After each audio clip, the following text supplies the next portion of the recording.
तो हाँ, रीजनिंग में सर जैसे पैटर्न जब आया था इसका, तो उसमें फिक्स लिखा था कि ये चैप्टर से क्वेश्चन पूछे जाएंगे, और उसमें कई सारे ऐसे चैप्टर थे जो वाकई में गवर्नमेंट एग्जाम में नहीं आते। कंपटीशन आप जब भी तैयारी करेंगे तो ऐसे चैप्टर नहीं मिलते आपको। ये किताबें में कैट की किताबों में मिलेंगे या बाकी जगहों पर मिलेंगे। तो जैसे बाइनरी लॉजिक का कई सारे ऐसे चैप्टर है।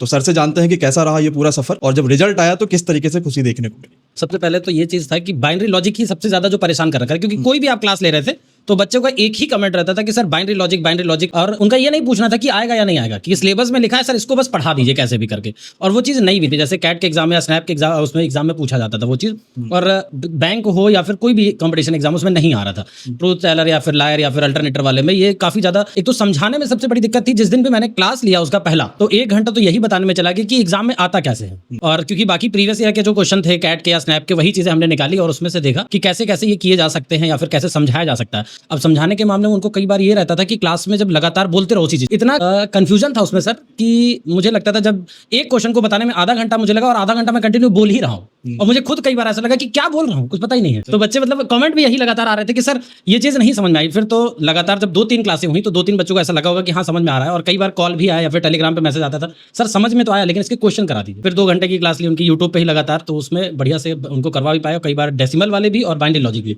दोनों से। और बाकी जो रीजनिंग थी उसमें नया पूरा प्रोसेस था कि रेलवे का पहली बार ही एग्जाम हो रहा है तो उसमें कैसे कराया जाए, वो चीज़ें थी। तो रेलवे के जितने भी एग्जाम थे उनको भी सर रीड किया, और जो नया पूछा जा सकता था, जितनी भी संभावनाएं थी जितने तरीके से, तो गेस्ट पेपर जो हम लोगों ने रात में कराया था उनको 10 बजे वाली क्लास में, 8, 9, 10 बजे वाली, तो उसमें वही कोशिश की कि बेहतर से बेहतर कैसे कर सकें। बस ये यही थी उसे। Thank you.